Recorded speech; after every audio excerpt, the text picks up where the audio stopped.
rolling with it.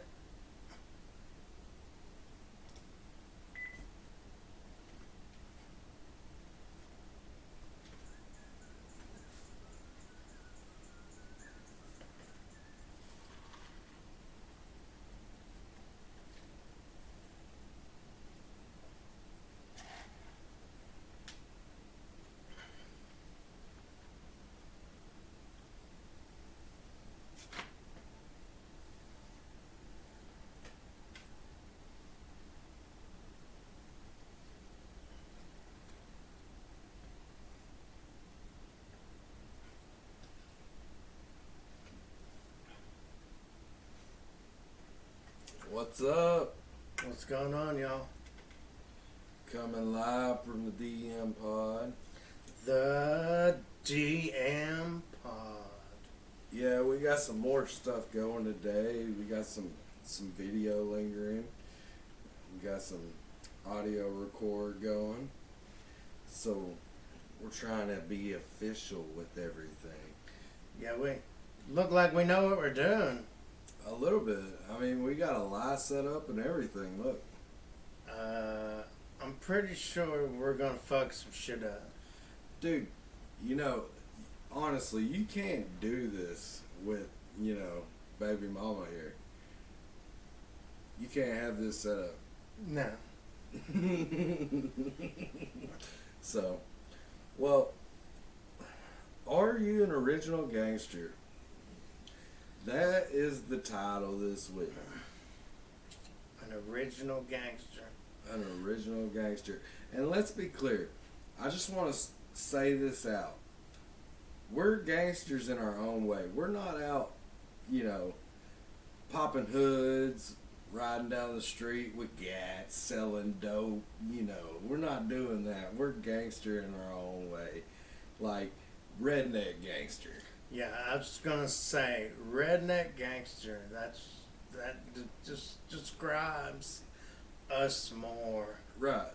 Like, we're not gangster in any way, shape, or form. Now, I've had some pretty badass gangster moments, but I can't really share, all the gangster moments that I've had because I don't want to go to the pen, personally. I mean, I would just end up in the pen. I just know it's a bad deal. Like, it wouldn't be good. It would not be good. Yeah, I mean, there's stuff that I wouldn't talk about that I've seen, and there's stuff that I could say. I mean, we've definitely had some gangster moments in our life, but I mean, It's not like we're living on the streets of Chicago, fucking busting motherfuckers down, and then going to our crack house to go to sleep at night. Right. I mean, you scarred my friend pretty good. That was, he's got schizophrenia now. So, you might have gangstered that up a little bit too much. Everyone has a bad day. Well, do you feel like a gangster today? I mean, no. I feel like a gangster as in taking care of my kids and doing the stuff that I gotta do.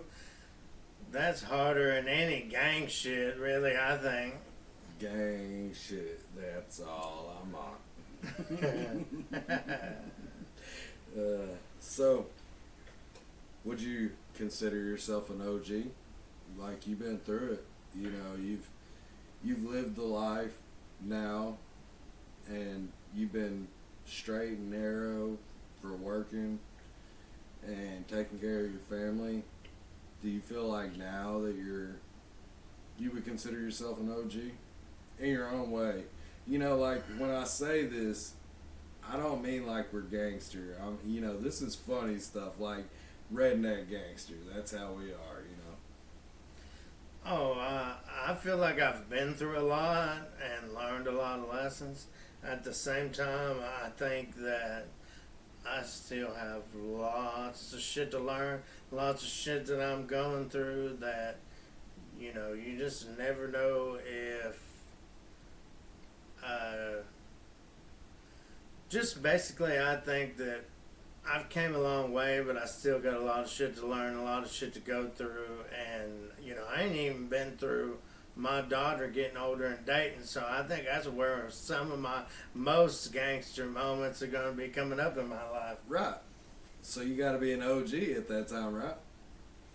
Oh, yeah, as far as, being on top of that shit, yeah. I think... I think there's going to be some moments in some kids' lives that they're going to get a little get right. Yeah, it's like that Bad Boys movie. You're gonna meet them at the door, with the shotgun. Like, who are you?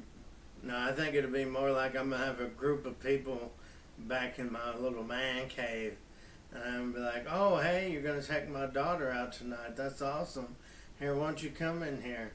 Meet their uncles. And then we'll just all be locked up in a room like, yeah, he just got out of the pen. He's on felony probation.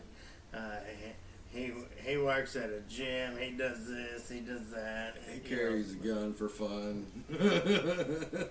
He likes to shoot blanks driving down the road.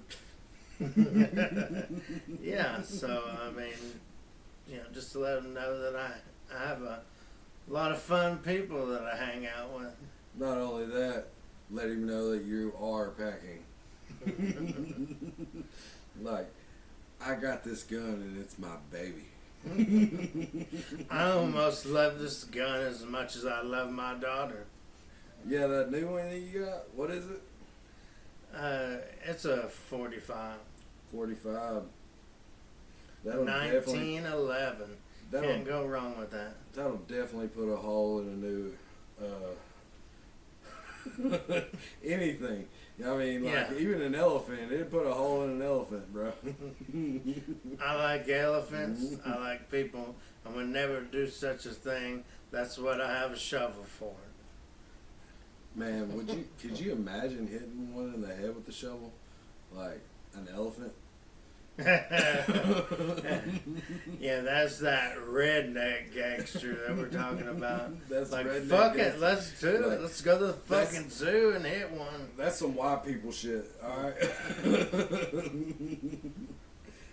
So, what would you say is your most gangster moment that you can share? I'm not asking you. Gangster moment.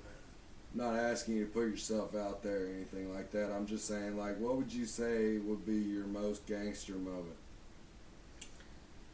I don't know. What do you think yours is? Man, without getting myself in trouble, I'd probably have to say whenever I lived up in Fort Smith, bro. And, like, I went to this bar with my buddy that I worked with. And, he told me to come to this bar, and there was 2 chicks working the bar that were bartenders, and they were married, fine lesbian, I support it, because, what ended up happening. I mean, I support it too. I'm a lesbian too. Yeah, me too. That's what I'm saying. And, dude, I support it, so I went and played pool at their bar, for a few hours. They got off work. They ended up coming with me and my buddy, coming over to this other bar, and we ended up shooting pool all night until about 4 o'clock in the morning. I had already pre-bought a hotel room, hoping that I would get a chick to come with me, you know what I mean? Like, yeah. And I ended up coming out with the 2 lesbos, hooking up with them. Left the bar at like 4 o'clock in the morning, right? We go over there, and I leave about 7 o'clock in the morning. And I go up to work because I knew my buddy was up there at work. And he had been trying to hook up with them for years, bro. And he's an older cat, you know what I mean? So I left. I'm still drunk, belligerently drunk. Been drinking, dude, what is it? Orange juice and vodka all night. Screwdrivers. I go up there and I'm still drunk. You know, I can barely make it up the steps. I go up in there and I'm like, dude, you know, I got it. I got it, you know. I got him. And he was so mad, bro, but I was so happy about it. And that was pretty boss, bro. When you can pull a married couple that's lesbians and knock them both down, I'd have to say that's pretty gangster. I mean, Yeah, I mean, I would say that's a pretty good day for a man like yourself, you yeah, know? exactly. You know, a little chubby white guy, you know, pulling it off. You know, and the thing about it is, it's like, who would have guessed? I was just going out to have fun. I bought the hotel room because I was living in a sober living place, and I knew I was gonna get drunk, so I had somewhere to go that nobody knew that I was drunk. You know, because I didn't want to interfere with anybody else's sobriety. I didn't have a problem with alcohol like that, and a lot of people that I lived with did. So I went to the hotel room to, like, you know, Decompress almost. protect them, and then protect myself. You know what I mean? So it was like, you know, it worked out pretty well for me that night.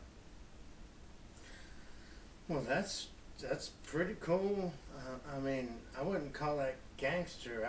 I'd call that more like pimping, impressive kind of, you know.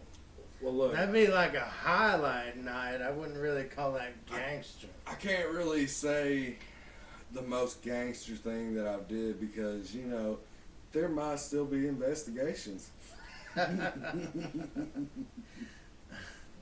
Believe me, they're not looking for that old dildo you still got. No, I threw that in the woods behind the Behind the wood shed. Yeah. So when you're mowing, watch out for that. So, alright, my most gangster story that I can tell. Let's see. Alright, I was really young, and I was around people that really I didn't match their lifestyle. So they were doing things like coking dope and stuff like that. And, you know, I just so happened to be around in that situation. And so basically, you know, there were some people that I knew that I was really close to. And there was a threat to their life. And they were saying that they were going to come to the house and shoot. And they're all, you know, concerned like, oh man, such and such is saying he's going to come to the house and shoot all of us. Like, man, I don't know what we're going to do. And, well, the more of the story is why they're all like going in the back room talking about what they're doing. I like barricade this door up and push the couch over, and I get my gun out, and He put his Hello Kitty pillow on the front door. yeah, I'm like putting my fucking war paint on and shit. Like, fuck it, let's do this shit. Come to the house, yeah, fuck it. Yeah, I ain't never been so ready in my life to like go to war with someone, and yeah. Luckily, they didn't come that day because I'd probably be living a different life. You be, you know, 3 square meals a day. Yeah, I'd be working at the spot right down the road from where I'm working at. Yeah, you be, you know, plowing those fields.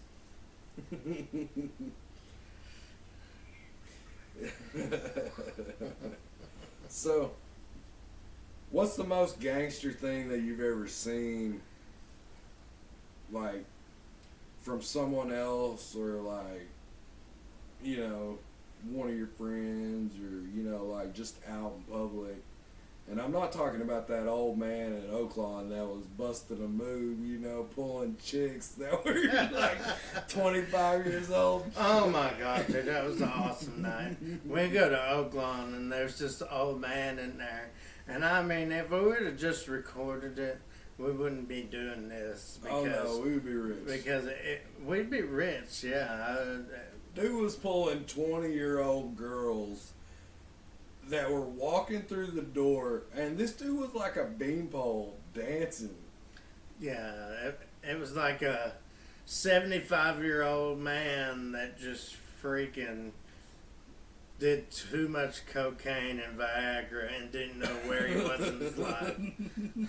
Busting a move, It was glorious, to be honest with you. I mean, I was definitely proud of somebody's grandpa that night. Yeah. I was a little jealous, to be honest with you. Oh yeah, I know. But you got to take a picture of a girl. Well, I'm just polite, but but really, I was impressed with, old dude's, what do you call it, Riz? Yeah, he was definitely rizzing his own little vibe there and like pulling. Dude, I'm talking about 20-year-old good-looking women. This dude's in his 70s. He was a gray fox, bro. Like busting a move on the dance floor. Like chicks was walking in and going over there and dancing with him. I mean, I'm sure they were inebriated, but still, he was pulling it and he wasn't even trying. I mean, that's how chicks gotta be. They just come talk to me anyway. So hell, I give it up to the man, Dude, I would have to say one of the most imprintable gangster things that happened was when my dad was alive. We went camping one time, and we went in a tent. It was old school redneck style, you know what I mean?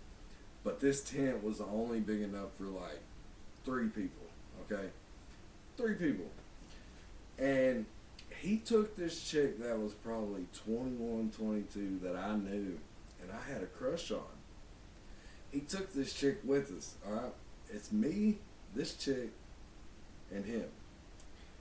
And he thinks I'm asleep, right? And he ends up smashing this chick, I mean, like, within arm's reach. And I'm, as a little kid, I'm sitting there scared because, you hear her screaming and stuff, but it's not like bad screams. It's like, but as a kid, I'm sitting there thinking like, oh no, is my dad like hurting her? Like what's going on? And dude, you didn't go check on her, did you? I was laying right there beside him. Like I was literally, okay, this tent was me, her, him. Did you put your hand out and be like, here? I was rolling over on my side, like in the fetal position, like scared, And dude, this chick, whenever they get done, and I shit you not, this chick rolls over and she's like, he's still awake. And my dad goes, I don't give a fuck. He's just like me. So that was a pretty impressionable moment, that I went through at a young age. Now, my question is, does she roll over and get you next? Shit, I wish.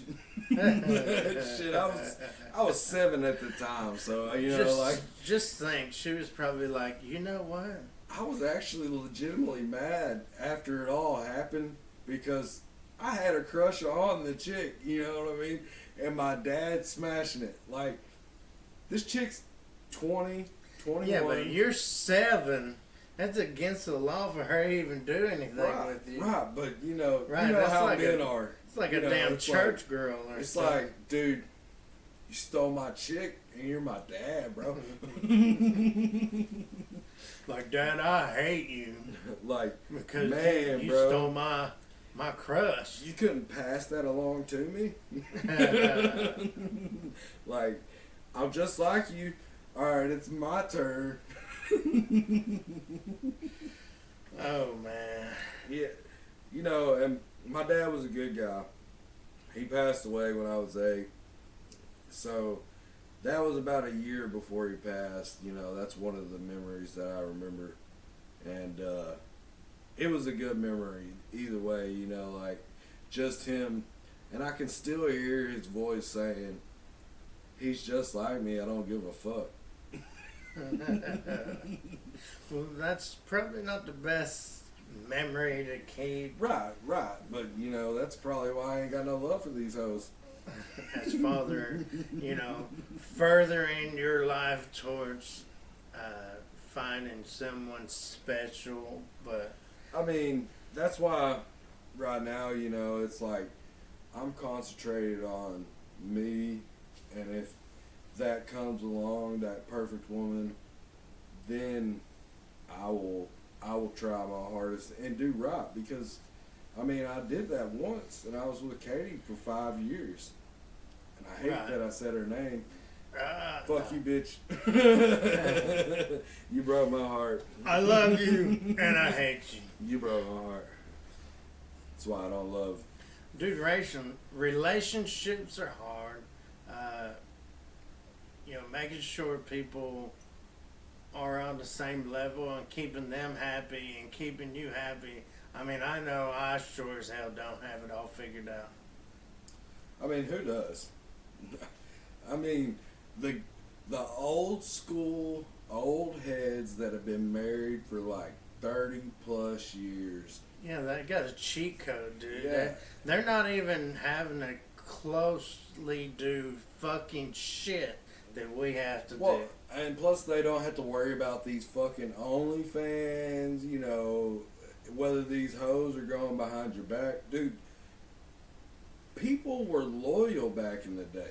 Right, like way back in the day, if a chick got pregnant, they were with you for the rest of your life. If you get a chick pregnant, that bitch takes a fucking pill and goes on about her fucking business now. Right, and if she doesn't, she's hitting you for child support after she done had it. You know what I mean? So it's like, you got to be careful with, you know, everything nowadays. So, you know. Yeah, you gotta be careful, especially, what the hell you do. Yeah, true. So what's the most gangster thing that you've seen? The most gangster thing I've seen that I can talk about. Like, it wasn't you, but it was impressionable on you. Ooh. Alright, I'm gonna have to dig deep a little bit of this. I might have to change some names or something. You don't have to give names. Just be like your buddy, you know. Alright, so one of the most gangster things that I saw that wasn't me. Oh, okay. Alright. I'm going to give you another story. Alright. So, I'm at a hospital and I'm there with a friend that's having some issues. And the place next to me is an inmate that comes in who has overdosed on that damn shit that you can smoke that the inmates get, K2? K2. So he's going in and out of crazy, so... Oh yeah, I smoked it. So he's fighting with them and then flatlining and then waking up and fighting with them, and he gets loose and he's running out in the hall, and the police are chasing him and grabbing him and tasing him, and then he flatlines and he's dying again, and then he's running around. And I would say that would have to be a pretty gangster moment by him, because, he was screaming out like, "God, come take me, God!" Man. And then he would be out and in and out. Don't be calling God into it, bro. That's Oh yeah, he was. he was giving it all, you know. Dude, I know when I smoked it, and I only did it one time, I legitimately pulled my girl outside and said, "Look, I'm so high, I'm scared to be high." Like that's how powerful that stuff is. You know, drugs have came a long way from the drugs that was there when I was growing up compared to the drugs that are there now. Right, right. I mean, there's crazy drugs out there, bro. Like that Flocka. Right. Motherfuckers be eating people. Like, what are you doing today? Oh, I'm gonna get fucked up and eat a motherfucker's face today. Yeah. So, are you still gonna be gangster enough when your son tests your gangster when he gets older? Oh yeah. I mean, you remember, you know, old Paul and Paul out there in the yard. I know you do. I mean, it's not something I just think about all the time. You know, I think I hide a lot of my memories because I don't try to get myself into situations Right. that I'm going off of what I've seen. Well, a lot of stuff is you try to block that memory out so you don't relive it. You know what I mean? But what I'm saying is, like, when little Michael gets big enough and he starts testing you, which he does already, you know, a little bit. You know he does. Oh yeah, he wants us heat, but he has no clue what he's asking for. He's got to remember that his dad has the potential of extreme redneck gangsterism. Dude, okay, this is coming from a guy that used to fight amateur UFC. And the first fight that I ever seen, you knocked the dude out cold, and they had to bring a stretcher and everything in. Yeah, so I'm not trying to toot my own horn or brag a little bit or not, whatever. Okay, maybe a little bit. But anyways, you know how everyone jokes around talking about, I hit that motherfucker so hard his mama cried. Well, I really did that. I hit him so hard that his mom ran inside the ring, past the people, and was like, "My son!" I just sat there and cried for a little bit while he kind of that's seized brutal. out. That's brutal too, dude. To see that, like, after you just did it, I can only imagine. Well, dude, you got to think about this. You know, I'm like, fuck. I done killed this dude in front of everybody. Like, am I going to jail right now, or what? Do I run? I mean, if I was in a bad situation and I did this, I'd be like, fuck y'all, I'm out. There's only one way out. Like, this was on camera. It was. That's how I seen it. It was on video. You had the video of it. Yeah, I'll put the videos out there for sale if y'all want to. That's when we start making our shirts and everything else. So, Boo-foo. Buy us, fuck you. So, alright, to wrap this up a little bit, what song would you say today would express your gangster the best? oh man, you go first. I gotta find my damn phone. I'll show you what I did. Well, when I was in my addiction, I would probably have to say Ambitions as a Rider. I mean, by Tupac. And that's still a classic today. Like, I mean, I can beat that shit down. Dude, that's some badass shit, to be honest with you. Like, a lot of people don't know about Tupac. Tupac was hard, bro. I can't deny I'm a straight rider. You don't wanna fuck with me. Ooh, that shit would go so hard. Let's see. I mean, Jelly Roll, same asshole. But You said something about You and Me. yeah. like, I'm really fascinated and pulled towards, like I was a big Eminem fan, and then Eminem signed Yellow Wolf, and then Yellow Wolf popped the trunk. I mean, for a longest time, I listened to that and be like, I want to pop the trunk. I want to pop the trunk. I remember that shit. I remember you playing that. No, I remember when you got that CD. You were over there on Cloud Road, bro. Do you remember that? I don't remember shit, man. That's my favorite thing. Is hopefully we'll start getting some guests and shit, and they'll be telling stories and be like, "Hey, you remember when you did this?" And I'm like, "No, tell me about it."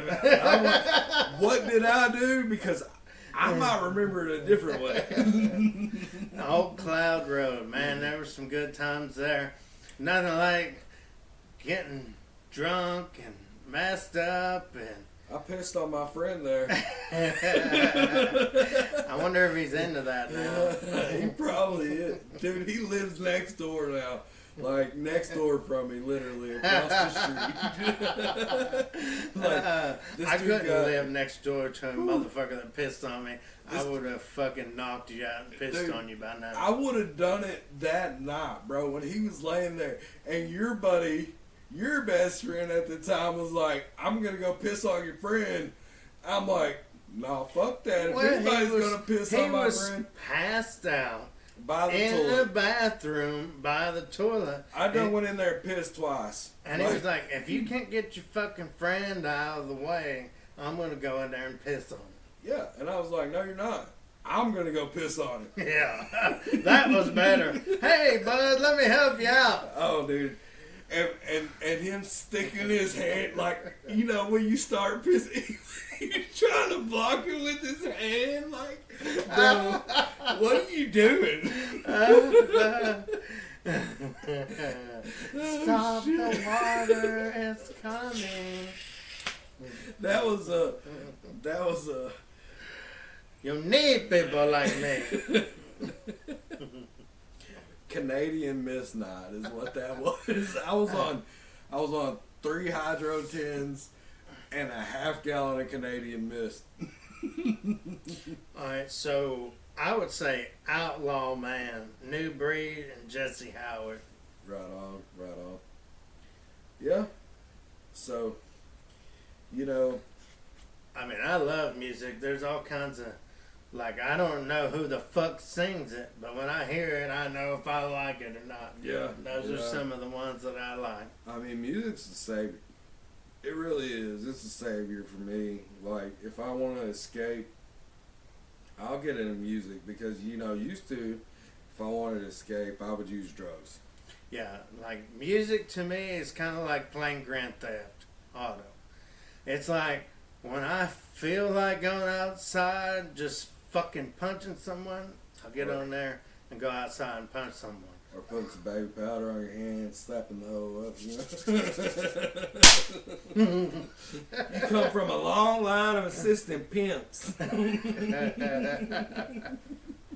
You're the one that puts the powder on my hand. Dalton used to be my powder boy. I'd be like, powder! Dude, you remember when I shot Caleb in the head? Oh, man, yeah, I remember that. A paper ball? Yeah, that was my fault, though. I was like, hey, I got your back. I need you to do something. I got your back. If he tries to hit you, I got your back. He still has the indentation on his head to this day from a paper ball, point blank with a BB gun. Yeah. A paper ball and a BB gun is still dangerous, people. Just put that out there. It will leave a permanent indentation if you're about, I don't know, maybe an inch away. There's permanent damage psychologically. Oh yeah, he's scarred for life because and physically. Like, real talk. But let's wrap this back around. We're gonna wrap it up. Now, like I said, we're not gangsters or anything like that. We're just old rednecks that, in our way, we're gangster. You know what I mean? And to be fair, I'm not happy about all the gangsterish things that I've had to do in my life. I'm a lover, not a fighter. I Right. just can and will do what I have to protect my family, really. That's the most important thing. Right. I feel like one of them people that, I could have been like a damn warrior or something, but at the same time, I'm fat and lazy and set up for the new world. New world order. No, yeah, and that's true. Like, a lot of my stuff was during my addiction. You know, I don't live that life no more, so my life's kind of got boring. But it's okay. I'm okay with the me feeling bored because I was used to having chaos, everywhere. Like, Well, we need more boring people, to be honest with you. This world's starting to get to where it's not safe for a family to be raised. right, And, so y'all calm it down a little bit, make it to where it's safe for these kids. right. Because they're just trying to have the childhood that we had, except all this new stuff is just polluting their brains and minds, and they're too young. A lot of kids are too young to be seeing the stuff that we're putting out. Yeah, they don't understand what they're seeing. They just see it and like, oh, that's okay, I can do that. Right. Like us, I think it was Jackass. Like, oh yeah, I can get in a shopping cart and you can push me. So, No, we just did that for fun. yeah. That was the good times, Like, we should get in this cart. And I'd be like, no, we should put him in the cart. It'll hurt a whole lot less. For sure, That's exactly what it caused. Emotional damage. Hey, but I still help you out. Oh yeah.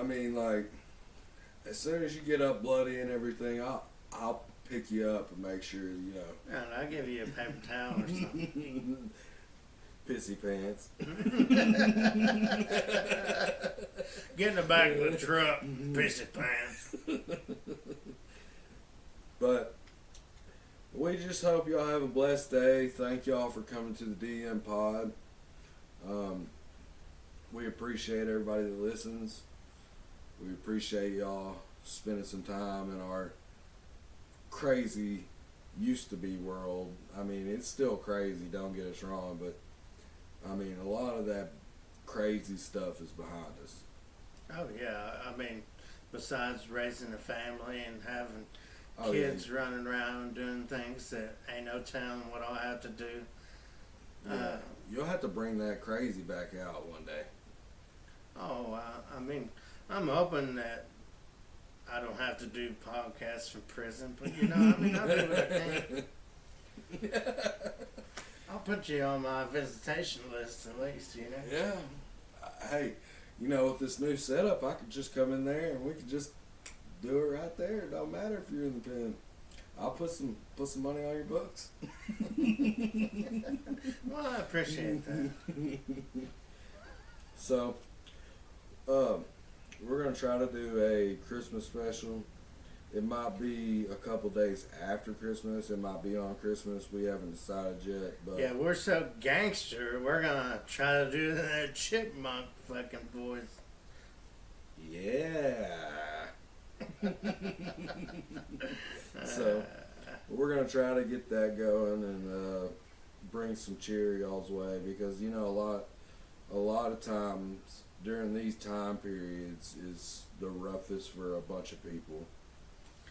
Because if you're gonna be dumb, you gotta be tough, right? Yeah. So when everyone's having all these moments in their life, we're like, fuck it, we'll be dumb and you can laugh at us a little bit, alright? Like, I'm okay with you laughing at us. Yeah, I don't give a fuck one way or the other. I'm totally okay with you laughing at me. Clip it up, put it on the internet, make me famous, Yeah. and laugh at me. Just like when I push you with a buggy. Fuck it, just send it. Exactly. No helmet or nothing. No. Now you need a helmet before you get that hard head anyways. I got a big old fucking coconut head, bro. What are you talking about? But we wish y'all a Merry Christmas and God bless. And a Happy New Year. We hope everybody has a good time. I know it's rough for a lot of people. I want to give a shout out to one of my buddies. A couple days ago, it was 10 years since he passed, and he's not here with his son. And the girl that he loved, I know he loved her, and that's Jay-Z, Justin Zuber. We love you, brother. It's been 10 years. So, y'all have a Merry Christmas and a Happy New Year, and we'll be doing the Chipmunk Special. I'll be there for Christmas.